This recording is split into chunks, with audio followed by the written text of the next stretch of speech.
Electro को पता चल गया ये क्या काम करता है और इसका नाम भी समझ। अगर रिवर्स डायरेक्शन में फ्लो कर रहा है तो कॉइल का एक पॉइंट है ए, दूसरा एंड है बी। अब मैं क्या करूँ, मैंने एक बाहर मैग्नेट ला के एंड आई मैंने उसके सामने नॉर्थ पोल आएगा। अब मैं क्या करूंगा, ये मैग्नेट को मैं मोशन का फील्ड।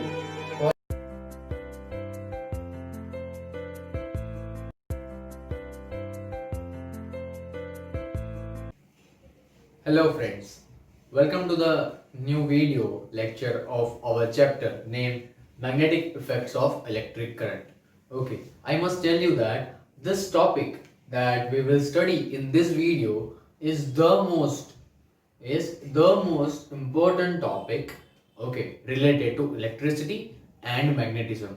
Okay, electricity और magnetism को link करने में ये topic का सबसे बड़ा हाथ है. Okay, तो अगर आपको ये अच्छे से समझना है तो आपका ध्यान बहुत ही अच्छे से इधर रखना। ओके, बाकी सारे काम छोड़ दो, पूरा वीडियो ध्यान से देखना। ओके, और लास्ट में मेरे को बताना कमेंट में कि आपको कैसा लगा। तो टॉपिक का नाम है इलेक्ट्रोमैग्नेटिक इंडक्शन। ओके, इलेक्ट्रोमैग्नेटिक ये वर्ड तो पूरे चैप्टर में आया है। ये इंडक्शन क्या है?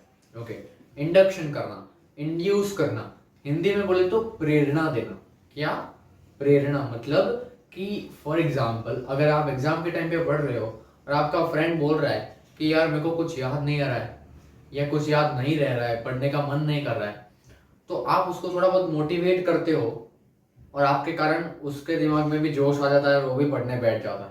मतलब आपने उसको पढ़ने के लिए इंड्यूस किया, आपने उसको चार्ज अप कर दिया। इंड्यूस किया मतलब चार्ज अप कर दिया, ठीक है, कि वो भी आपकी तरह काम करने लगे। तो इलेक्ट्रोमैग्नेटिक इंडक्शन क्या है हम अब पढ़ने वाले हैं। इंडक्शन का मतलब मैंने समझाया, इलेक्ट्रोमैग्नेटिक का मतलब आपको पता है already, that electricity and magnetism are interlinked. Okay, so in this video सबसे पहले हम क्या कर रहे हैं, तो एक एक्सपेरिमेंट करने वाले हैं। ओके, और असल में ये एक्सपेरिमेंट किया था जिसका नाम था, एक ग्रेट फिजिसिस्ट थे, उनका नाम था, मैं लिख रहा हूं,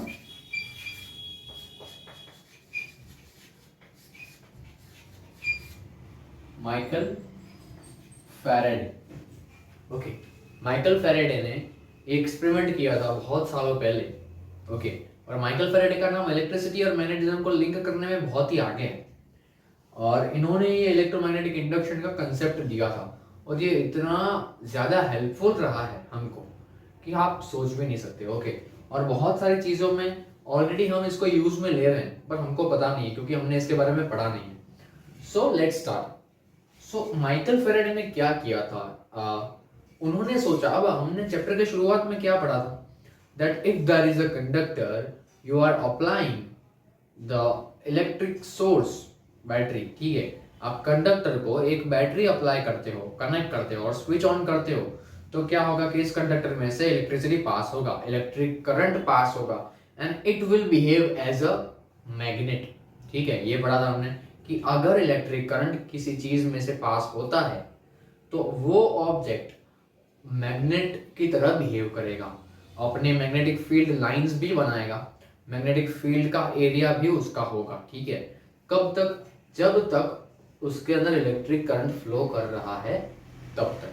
ये हमने पढ़ लिया, मतलब कि इलेक्ट्रिसिटी देने से मैग्नेटिज्म मिलता है, इलेक्ट्रिसिटी देने से मैग्नेटिज्म मिलता है। तो ये माइकल फैराडे जो था, एक्चुअली ये साइंटिस्ट और वो सारे लोग ना बहुत क्यूरियस होते हैं, बहुत ज्यादा, उनको क्वेश्चंस बहुत होते हैं और वो सारे क्वेश्चंस को चेक करने का ट्राई करते हैं और उन्हीं में से उनको कुछ ऐसा मिलता है जो उनको बहुत ही आगे ले जाता है, जो उनको वर्ल्ड फेमस बनाता है। ठीक है, हर एक चीज में उनको क्वेश्चन होता है व्हाई। ओके, हर एक चीज में वो कोई भी चीज को एनालाइज करते हैं तो उनको क्वेश्चन यही होता है कि ये चीज ऐसी क्यों हो रही है, why it is like that. Okay, तो सेम एज माइकल फैराडे ने भी ये सोचा कि इलेक्ट्रिसिटी से मैग्नेटिज्म मिलता है, तो क्या मैं मैग्नेटिज्म से इलेक्ट्रिसिटी नहीं ला सकता?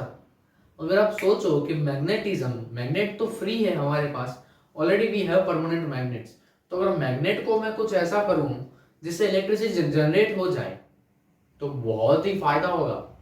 ओके, इलेक्ट्रिसिटी हम जनरेट करने का बहुत ही इजी रास्ता निकाल पाएंगे, कोल और सारी चीजें बर्न नहीं करनी पड़ेगी। तो उसने ये सोचा कि ऐसा हो सकता है या नहीं, हो सकता है तो क्यों, नहीं हो सकता है तो क्यों, सब में ये वाई तो आता ही है।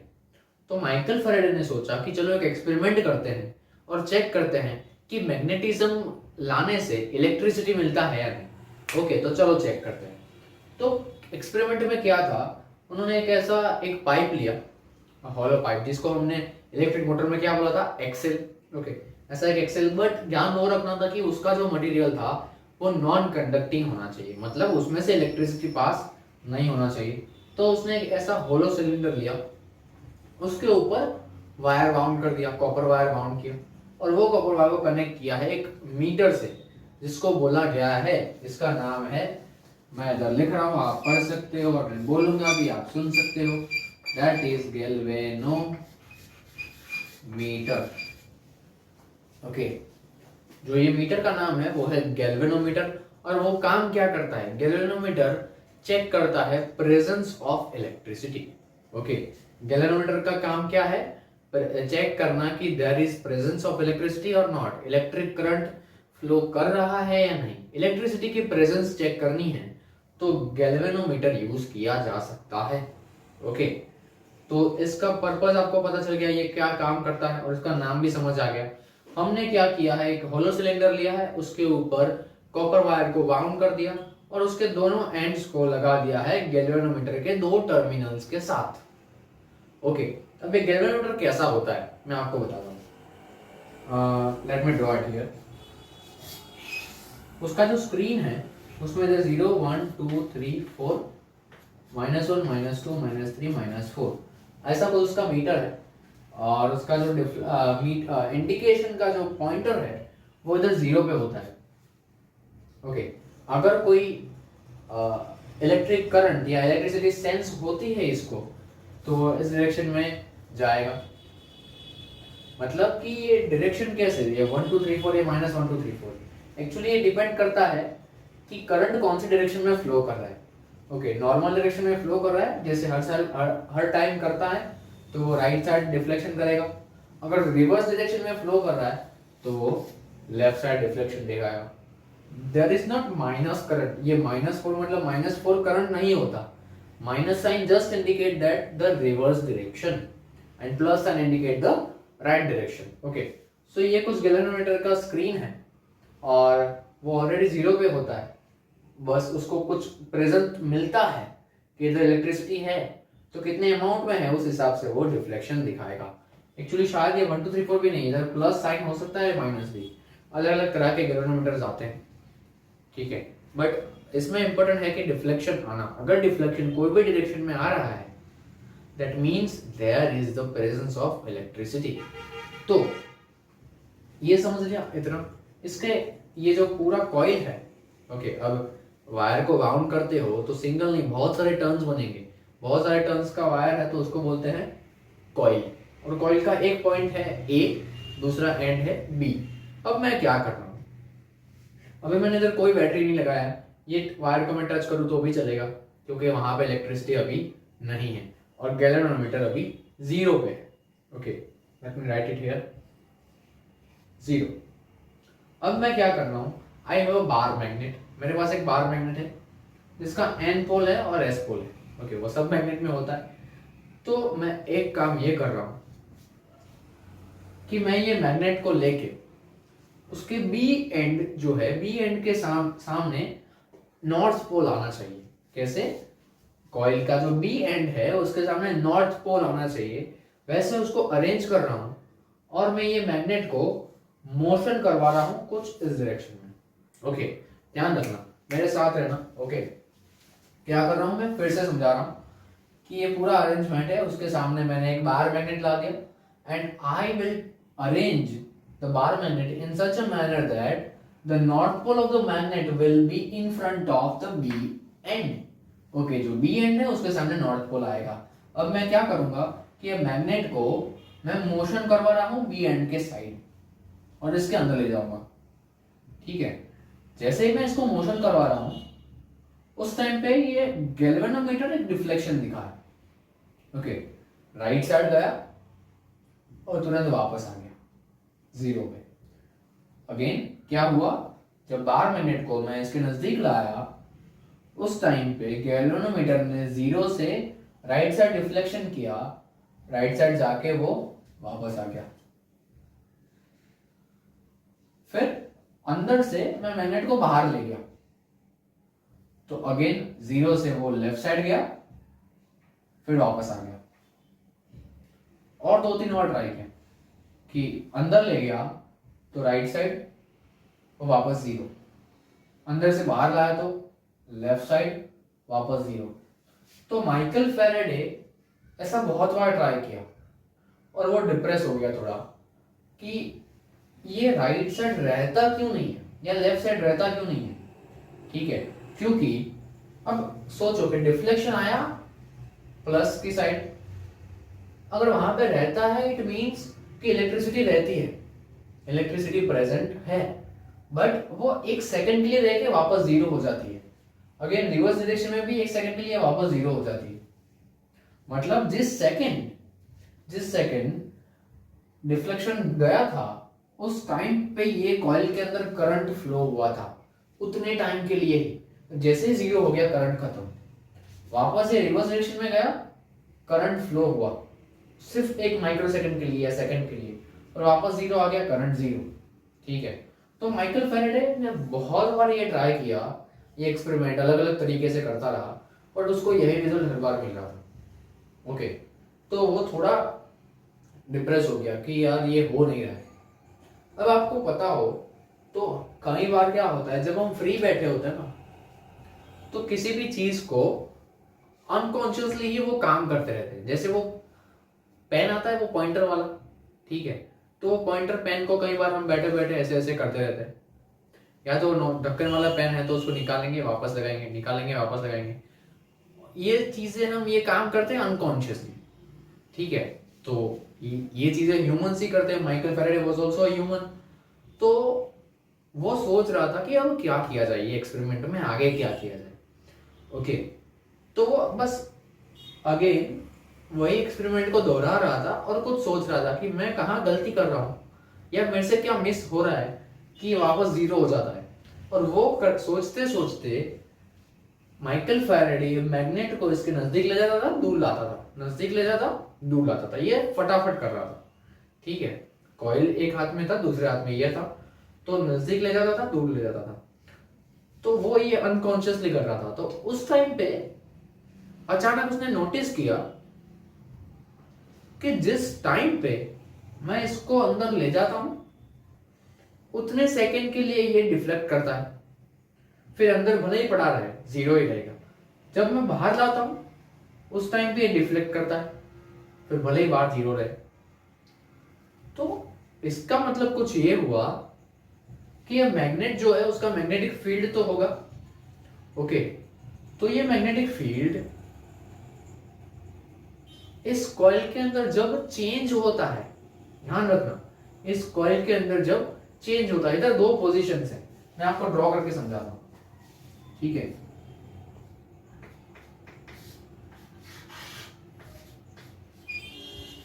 हाँ, ये पोजीशन 1 है, ये 2 है। तो क्या हो रहा था पहले कि पोजीशन 1 में मैं अंदर लाया, फिर बाहर ले गया। अब इधर है तो इसका मैग्नेटिक फील्ड इधर होगा, इधर है तो इसका मैग्नेटिक फील्ड इधर होगा। ओके, मतलब अगर इधर है तो इसकी सारी मैग्नेटिक लाइंस जो हैं वो एग्जैक्ट डिस्ट्रीब्यूट हो गई होंगी जैसे इसको होना चाहिए। अब ये वापस बाहर जा रहा है, उस टाइम पे क्या हुआ कि ये जो वायर है उसके अंदर मैग्नेटिक फील्ड आ गया था, वो अब चेंज होने लगा। क्यों? क्योंकि धीरे धीरे ये बाहर जा रहा है। अब जैसे ही ये अंदर आ रहा था तो अंदर आने से पहले तो इधर कुछ था नहीं, ओनली वायर था, इलेक्ट्रिसिटी नहीं थी, तो मैग्नेटिज्म भी नहीं था। तो जिस टाइम पे ये अंदर आ रहा था उसके साथ उसकी मैग्नेटिक फील्ड भी अंदर आएंगी, तो वायर के अंदर मैग्नेटिक फील्ड का अमाउंट चेंज हो रहा था। बाहर जाते वक्त मैग्नेटिक फील्ड का अमाउंट चेंज हो रहा था, क्योंकि जहां पे मैग्नेट जाएगा मैग्नेटिक फील्ड भी वहीं पे उसके साथ जाएगी।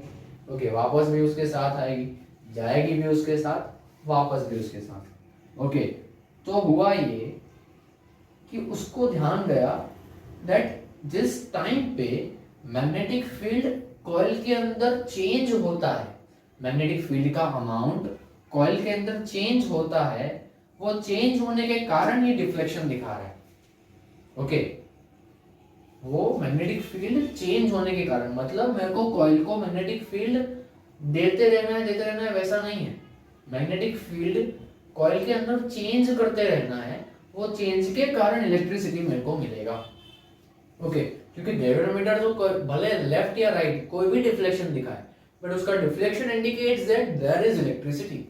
और जिस टाइम पे एंटर हुआ, जिस टाइम पे एग्जिट हुआ, उस टाइम पे डिफ्लेक्शन आया। इसका मतलब ये हुआ कि मैग्नेटिक फील्ड कॉइल के अंदर चेंज हुआ, मैग्नेटिक फील्ड का अमाउंट जो है वो कॉइल के अंदर अगर चेंज होता है तो वो चेंज के कारण इलेक्ट्रिसिटी जनरेट होती है। ओके, तो ये थोड़ा बहुत उसने कंक्लूजन पे आया, थोड़ा 50%। अब एक्चुअली में क्या होता है, कोई भी एक्सपेरिमेंट करते हैं या कोई नया इन्वेंशन करते हैं, उस टाइम पे एक ही टाइप के एक्सपेरिमेंट से उसको फाइनल नहीं माना जाता। उसके लिए उसके जैसे और थोड़े थोड़े चेंज के साथ अलग अलग एक्सपेरिमेंट्स करने पड़ते हैं, और हर एंगल से सोचने के बाद कंक्लूजन पे आया जाता है कि ये राइट है। तो उसने इसी चीज को एक दूसरे वर्जन में ट्राई किया। ओके, ये तो इधर थोड़ा बहुत कंक्लूजन आया कि भाई चेंज होने के कारण ही amount of magnetic field coil के अंदर चेंज होने के कारण इलेक्ट्रिसिटी जनरेट होता है। तो अब इसके बजाय ये दूसरा वर्जन आया, मतलब उसने दूसरा अरेंजमेंट किया और फिर से यही चीज ट्राई कर रहा है कि सच में ऐसा होता है कि नहीं। तो उसने क्या किया, अब ये जो बार मैग्नेट था, बार मैग्नेट के बजाय उसने दूसरा एक कॉइल ले लिया। ओके, एक बड़ा सा होलो सिलेंडर लिया, उसमें एक साइड एक कॉइल लगाया जिसको कनेक्ट किया है बैटरी और स्विच के साथ, और दूसरा कॉइल लिया जिसको कनेक्ट किया है गैल्वेनोमीटर के साथ। दोनों एक ही सिलेंडर में लगे हुए हैं। ओके, तो ये स्विच आ गया हमारा इधर के, ये रहा गैल्वेनोमीटर। गैल्वेनोमीटर में इधर 0 है, ये प्लस है और ये माइनस है। ठीक है, तो अब ये क्या कर रहा है, इधर तो ये बार मैग्नेट को मोशन करवा रहा था, उसने इवन इधर ये भी ट्राई किया था कि बार मैग्नेट को स्टेडी रखता हूं, ये पूरा कॉइल है उसको इसके साथ ले जाओ वापस लाओ, इसके साथ ले जाओ वापस लाओ, तब भी उसको सेम रिजल्ट मिला। जिस टाइम पे एंटर हो रहे हैं एग्जिट हो रहे हैं दोनों, उस टाइम पे डिफ्लेक्शन मिल रहा था। तो सेम चीज इसको ट्राई इधर करनी थी। ओके, अब सर ये मैग्नेट को रिप्लेस किया कॉइल से, ऐसा क्यों?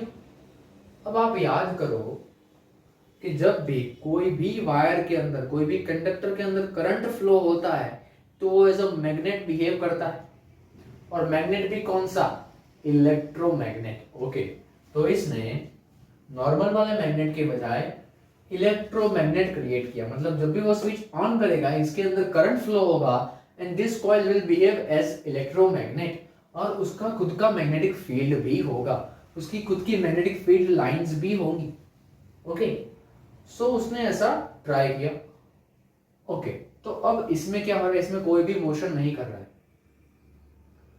बट एक्सपेरिमेंट उसका ये था, उसने फर्स्ट स्टेप किया कि उसने इधर स्विच ऑन किया।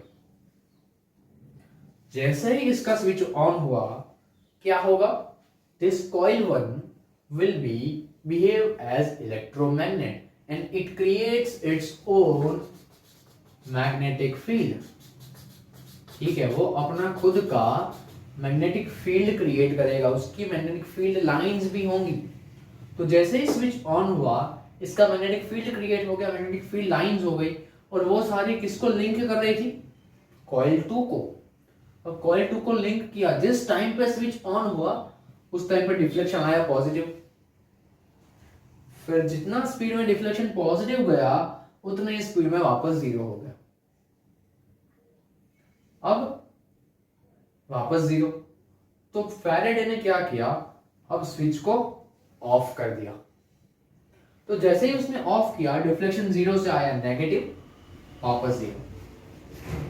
ऑन करने में राइट साइड डिफ्लेक्शन आया, ऑफ करने में लेफ्ट साइड आया। मतलब क्या हुआ कि जब स्विच ऑन किया करंट फ्लो हुआ एक डायरेक्शन में, मतलब इलेक्ट्रिक करंट फ्लो हुआ तो मैग्नेटिक फील्ड क्रिएट हुआ, मैग्नेटिक फील्ड का डायरेक्शन कुछ आया और उसने कॉइल 2 के साथ लिंक किया। अब ध्यान से समझो और इन दोनों केस को कंपेयर करो, ऑलमोस्ट सेम है। इसमें भी वही हो रहा था, इसका मैग्नेटिक फील्ड क्रिएट हुआ, ठीक है, क्रिएट होने से पहले जब स्विच ऑफ है उसकी बात कर रहे हैं।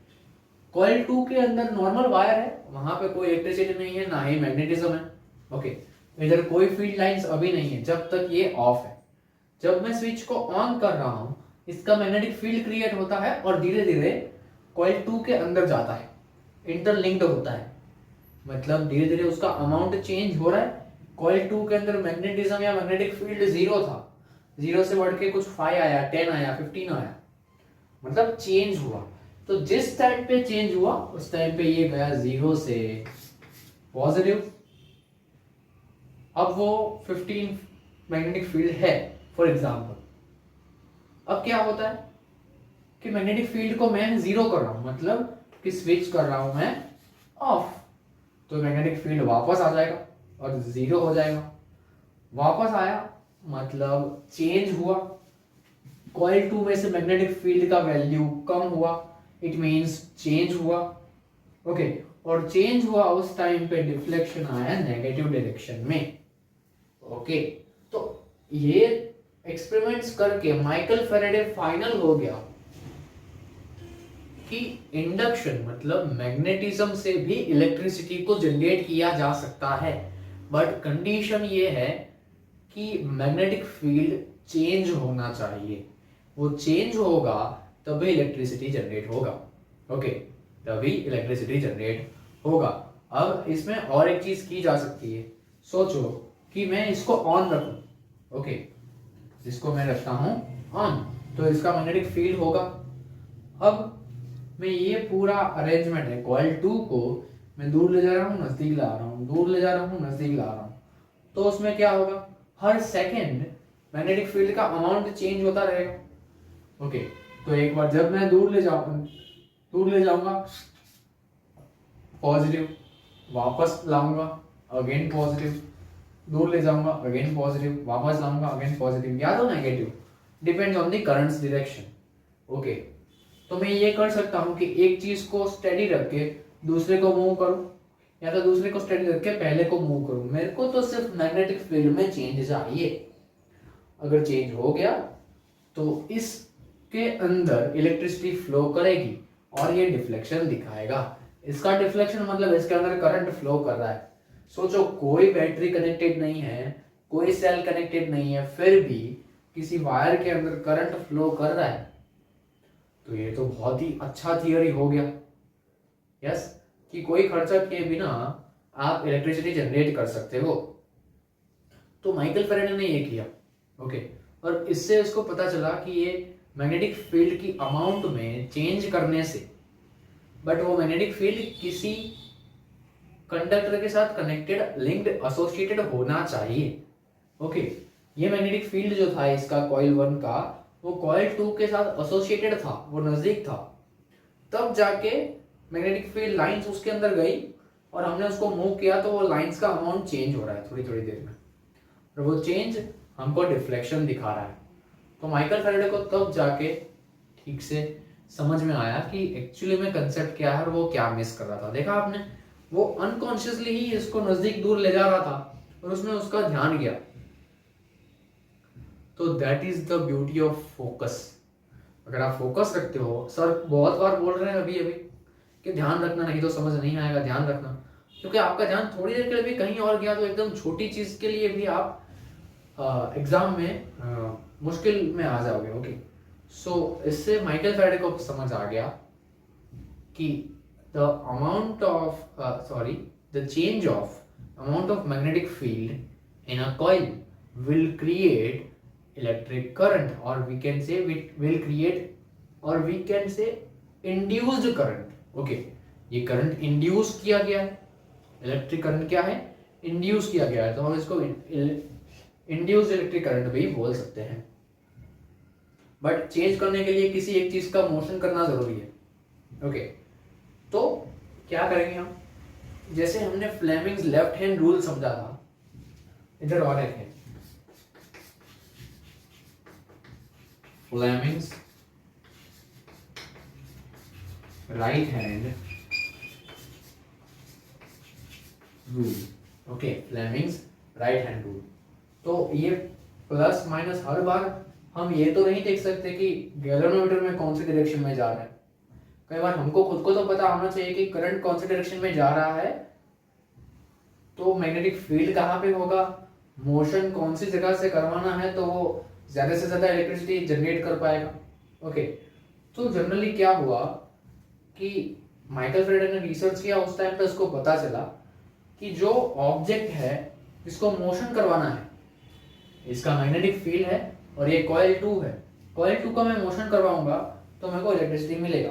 बट कब सबसे ज्यादा अमाउंट में मिलेगा, उस टाइम पे मिलेगा, उसने बताया, ध्यान रखना, उस टाइम पे मिलेगा जब मैग्नेटिक फील्ड का डायरेक्शन और मोशन का डायरेक्शन परपेंडिकुलर होने चाहिए। मैं लिख रहा हूं इधर, मैग्नेटिक फील्ड और मोशन दोनों का एंगल परपेंडिकुलर होना चाहिए। जैसे मैग्नेटिक फील्ड इस डायरेक्शन में है, ओके, मैग्नेटिक फील्ड जैसे अभी करंट इधर पास हो रहा है ऊपर की डायरेक्शन में, ओके, इधर से जाएगा ऐसे, इधर से आएगा नीचे, तो अगर ऊपर है तो करंट फ्लो ऐसे करेगा, सॉरी मैग्नेटिक फील्ड ऐसे, करंट ऊपर है, तो ये कौन सा हो गया, right hand thumb rule, current ऐसे फ्लो करेगा। ओके, और कॉइल 2 भी ऐसे मोशन करेगी। तो अगर magnetic field and motion of the coil will be in the perpendicular angle, अगर उन दोनों के बीच में परपेंडिकुलर एंगल है तो सबसे ज्यादा इंड्यूस्ड करंट मिल सकता है। ओके, सो उससे फ्लेमिंग्स राइट हैंड रूल एक बहुत ही अच्छा मिल गया, और वो हेल्प करता है डायरेक्शन फाइंड करने में कि अगर मोशन, अब इसमें राइट हैंड यूज करना है और उसके first finger, middle finger and thumb को स्ट्रेच ऐसे करो कि वो 90 एंगल बनाए, तीनों के बीच में 90 एंगल होना चाहिए। तो कुछ ये हुआ, इसको कैसे सेट करोगे, यस, हाँ, तो ये मेरा 4 फिंगर जो है वो मोशन की तरफ डायरेक्शन कर रहा है, मोशन अगर ऊपर है तो उसके एग्जैक्ट 90 डिग्री में होगा फील्ड और बाहर की साइड मिलेगा इंड्यूस्ड करंट। ठीक है, तो ये फ्लेमिंग्स राइट हैंड रूल भी कई बार हमको डायरेक्शन फाइंड करने में बहुत ही हेल्प करता है। तो आई होप आपको ये भी अच्छे से समझ आ गया होगा, और इलेक्ट्रोमैग्नेटिक इंडक्शन भी। ठीक है, ये Fleming's right hand rule, Fleming's left hand rule, right hand thumb rule, ये सारी चीजें आपको याद रखनी होगी, क्योंकि एग्जाम में 1 मार्क क्वेश्चंस इसके ऊपर से बहुत बहुत बहुत आ सकते हैं। ओके, सो आई होप आपको अच्छे से याद रह जाएगा, समझ भी आ गया होगा। ठीक है, बहुत ही इंपॉर्टेंट टॉपिक था। तो वीडियो अगर आप कंप्लीट कर रहे हो, पूरा देख रहे हो, तो देखने के बाद एक बार टेक्स्ट बुक रीड करो। ओके, और जो भी आपको लगता है नोट्स बनाने जैसा, डायग्राम्स जो इम्पोर्टेंट है उसको नोट डाउन कर लो, तो ये आपके लिए एग्जाम में बहुत ही बेनिफिट रहेगा। Okay, so we will meet in the next video with another new topic. Up to that, take care of yourself, bye bye.